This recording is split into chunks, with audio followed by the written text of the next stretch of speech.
बड़ा शोर सुनते थे, बड़ा शोर सुनते थे पहलू में दिल का, जो चीरा तो एक कतरा खून का निकला। पता नहीं अब मैं गलती ना कर रहा हूं शेर में, क्यों सुनाया मैं आपको बताता हूं।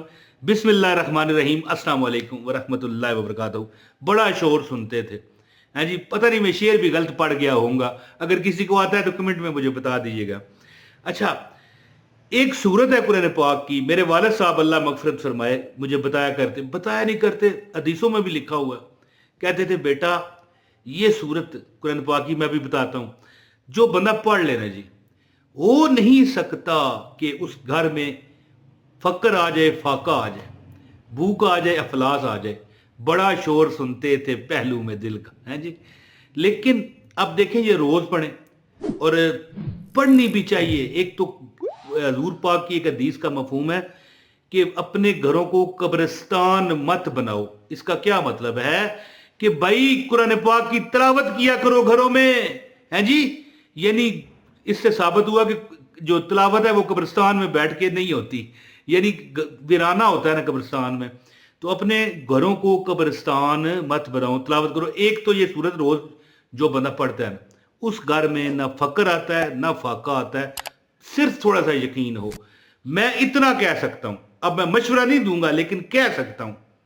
ये बंदा ब्लेंडर मारता है ना, वो ब्लेंडर ही समझ ले, लेकिन ब्लेंडर नहीं है, हकीकत है। मैं पता नहीं अपनी बात आपको समझा पा रहा हूं कि नहीं। देखें, एक बंदा घर में लेट जाए तो एक बार सूरत पढ़ दे, उसको घर में रिज़्क आएगा।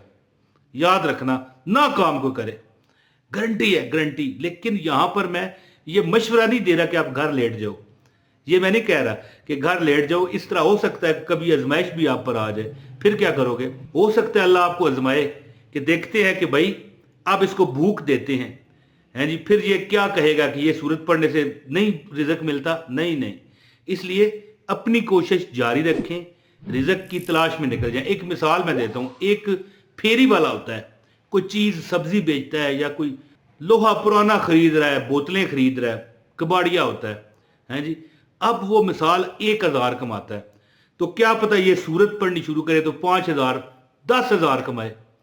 यानी अपनी तरफ से कोशिश जारी रखनी पड़ती है। ज़ाहिर है, ज़ाहिर इसबाब को पैदा करोगे, रब वसीला बनाएगा। हीला, हीला क्या कहते हैं, हम हिले इस तरह, है जी। देखिए मैं कितनी अदाकारी भी आपको करके बता देता हूं। हीला करोगे वसीला बनेगा। तो बड़ा शोर सुनते थे पहलू में दिल का, यानी रोज जो बंदा पढ़े उसके घर में फकरो फाका नहीं आता। लेकिन ये जो अमल है ना, ये आपको मैं ऐसा बताने लगा हूं, एक बारी जो बंदा करेगा उसको रिज़्क के मतलब कोई दुख परेशानी उसकी बाकी ना रहेगी, ना रहेगी। मैंने एक शख्स को ये अमल बताया था, ठीक है। उसने एक ही बैठक में, एक ही जगह बैठकर, अकेले पढ़ना पड़ता है, एक ही जगह बैठकर उसने अमल किया। उसके बाद उसको वक़्त नहीं मिलता कि वो और कोई वजीफा कर सके। यानी कि इतना वो कारोबार में मशगूल हो गया, इतना वो, मतलब है कि देखें, जब उसको कारोबार मिल गया तो फिर नमाज ही सिर्फ पढ़ सकता है, और वज़ाइफ की उसे सोच ही नहीं।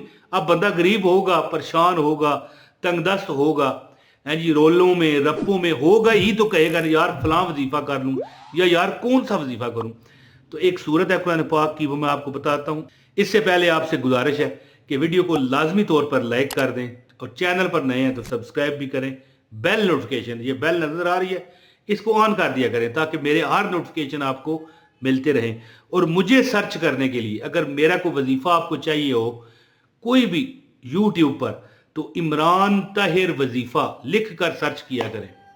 क्या, इमरान ताहिर वजीफ़ा लिख कर सर्च किया करें। मेरे 3 चैनल हैं, इमरान ताहिर वजीफ़ा, मौज मस्ती टीवी जो सबसे बड़ा चैनल है, और मेरे ख्याल पाकिस्तान का सबसे बड़ा चैनल इसलिए है, सब्सक्राइबर के लिहाज से नहीं, यानी मुस्तनद वज़ाइफ देने के हवाले से या बाइजाज़त वजीफ़े देने के हवाले से।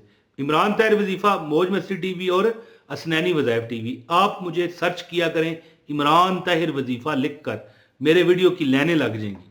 हर तरह का वजीफ़ा मैं मेरे चैनल्स पर मौजूद है। तो दोस्तों, अमल अब आपको बताता हूँ, आपने बड़े ध्यान से ये अमल सुनना है। जो बंदा चाहता है ना उसका रिज़्क कम हो चुका है, अब मिसाल कोई एक खतून है, वो अगर नहीं कर सकती تو اس کی جگہ اس کا بیٹا، اس کی بیٹی، اس کا خامد کر سکتا ہے. ایک شخص ہے، وہ مثال کے طور پر اس کے پاس وقت نہیں ہے تو اس کی جگہ اس کی بیوی کر سکتی ہے، لیکن کرے گا ایک ہی بندہ اور ایک ہی بیٹھک میں. یاد رکھیں، جو بندہ ایک ہی بیٹھک میں یہ عمل کرے گا، انشاءاللہ اس کی جو بھی رزق کے معاملات میں تنگی آ چکی ہے وہ اللہ دور فرمائیں گے. اور وہ صورت ہے سورہ الواقعہ. شروع میں نے شعر پڑھا تھا، بڑا شور سنتے تھے پہلو میں دل کا، یعنی سنا تھا، سنا بھی تھا اور مانتے بھی ہیں، دل سے مانتے ہیں. دیکھیں، حدیث کو ہم نہ مانیں اتنی جرت ہم میں نہیں ہے کہ جو بندہ بھی نماز مطلب مغرب کے بعد پڑھ لے یا عشاء کے بعد پڑھ لے، روز ایک مرتبہ پڑھتا ہے، اس گھر میں فقر و فاقہ آ جائے تو سمجھ لو کہ اسی کے ایمان میں کمی ہے جو بندہ پڑھتا ہے. ورنہ 100 بندے پڑھتے ہیں، 100 ہی کامیاب ہوتے ہیں. ہو سکتا ہے کوئی لاکھ میں سے ایک ہو جو مطلب ہے کہ اپنے کمزوری، اپنے ایمان کی کمزوری کی وجہ سے پیچھے رہ جائے. اچھا، جو بندہ چاہتا ہے نا کہ اس کا ایک ہی دن میں بہت بڑا مسئلہ آ جاتا ہے، کبھی زندگی میں ایسا ہو جاتا ہے کہ یار اب پریشانی اس حد تک بڑھ گئی ہے کہ انتظار نہیں ہوتا، تو اس کو چاہیے کہ وہ سورہ الواقعہ کو یعنی کہ غسل کرے. صحیح غسل کر لیا اس نے، غسل کر کے نماز عشاء کے بعد یا نماز مغرب، اول تو بہتر ہے نماز عشاء کے بعد پڑھے تاکہ ٹائم ہوگا اس کے پاس 2 4 5 گھنٹے جتنے بھی لگنے ہیں. سورہ الواقعہ کو 40 مرتبہ، یہ سورہ الواقعہ آپ کو نظر آ رہی ہے، سورہ الواقعہ یعنی کہ پوری پڑھنی ہے آپ نے. یہاں پر آپ کو تھوڑی نظر آئے، بہت آئے، اس پر غور نہیں کرنا، یہ صرف آپ کو دکھانے کی غرض سے پکچر دکھائی جا رہی ہے. سورہ الواقعہ کو 40 مرتبہ ایک نشست میں ایک دفعہ بیٹھ کر ہی پڑھنا ہے، اور ایک بندہ پڑھے گا. یہ نہیں کہ ختم شریف کرائیں 4 5 7 بندے بیٹھیں، اس طرح نہیں. ہاں، خامد کی جگہ بیوی پڑھ سکتی ہے، بیوی کی جگہ خامد پڑھ سکتا ہے، خامد ماں باپ کی جگہ اس کے بچے پڑھ سکتے ہیں، بچوں کی جگہ ماں باپ پڑھ سکتے ہیں، یعنی ایک فیملی کے لوگ ایک دوسرے کے لیے پڑھ سکتے ہیں. لیکن ایک بندہ پڑھے گا. مثال، ماں نے اپنے بیٹے کو کہہ دیا کہ بیٹا پڑھ دو، بیٹا ایک اکیلا بیٹھے گا پڑھ دے گا. بیٹی کو کہا بیٹی پڑھ دو، بیٹی اکیلی بیٹھے گی پڑھ دے گی.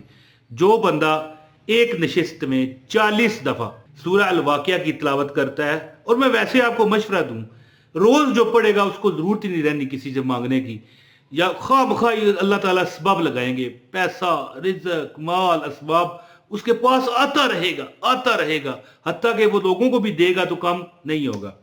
تو جو بندہ شدید ہی مجبوری میں پھنس چکا ہے، کوئی رزق کے معاملات ہیں، کوئی ویزا نہیں لگ رہا، کوئی گھر اپنا لینا چاہتا ہے، کوئی چاہتا ہے کہ کوئی اچھا ثواب پیدا ہو، اس کو چاہیے کہ 40 دفعہ ایک ہی نشست میں، ایک نشست سے مراد ہے کہ اٹھ کے، اب یہ نہیں کہ ایک بار پڑھی اٹھ کے چلنا پھرنا شروع کر دے، باتیں نہیں، بالکل چپ کر کے گھر والوں کو بتا دے، بات نہ کریں. 40 دفعہ سورہ الواقعہ پڑھیں، انشاءاللہ تعالی اس کی جو تمنا اور مراد ہوگی نا، اللہ اپنے نبی کے صدقے پوری فرمائیں گے انشاءاللہ تعالی.